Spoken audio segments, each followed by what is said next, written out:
Well, here's a kind of amazing fact that should be on the front page of every paper. A secret Department of Defense program paid for researchers to run psychological evaluations on people who said they'd encountered UFOs.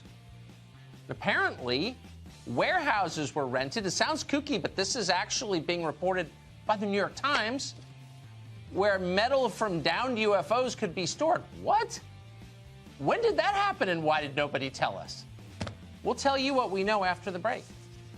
Yes, we have fearlessly reported on previous reports of UFO sightings, or what the military sometimes calls unexplained aerial phenomena, detailed by Navy pilots and other members of the military. Now, it's a situation that the Pentagon piqued the world's interest in when they released some declassified documents that made it clear the government is keeping an eye on the skies and potential UFOs a bit closer than anyone would have expected.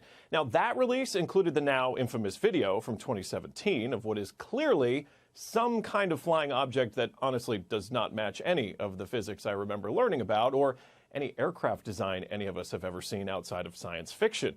But the story actually got a little more interesting. It turns out former U.S. Senator Harry Reid of Nevada put together a multi-million-dollar investigation into the Pentagon's UFO files, and it included a real-life Fox Mulder tasked with cataloging not just those documents related to UFO reports, but also to collect actual debris. In fact, a company was hired to modify buildings in Las Vegas to store metal alloys and other materials that were reportedly from sites where these unexplained events happened. Now, people who have had encounters have been tested for any physical changes. Military personnel were interviewed about what they saw.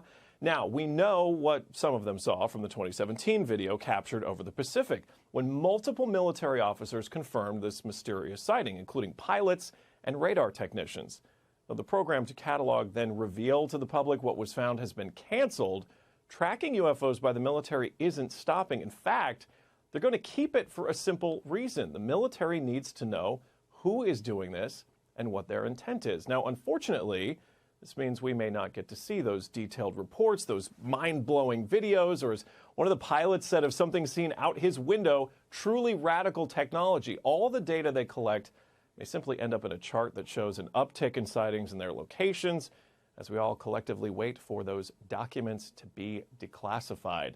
I want to know where it's coming from, and I want a tour of this warehouse to see these metal alloys. This is kind of amazing. Well, since they say they have multiple sightings per month. Yeah, this isn't like a once a year, or maybe you can't excuse it as a falling star. This is happening a lot. No, it's not a drunk guy in a field in New Hampshire. No. These are very well-trained pilots and military personnel. Yeah, guys with nuclear payloads who are kind of sober. You're hoping they know what they're looking at, and I want to know what they're seeing. I do, too. Brett Larson, thank you very much for that. Thanks, Tucker.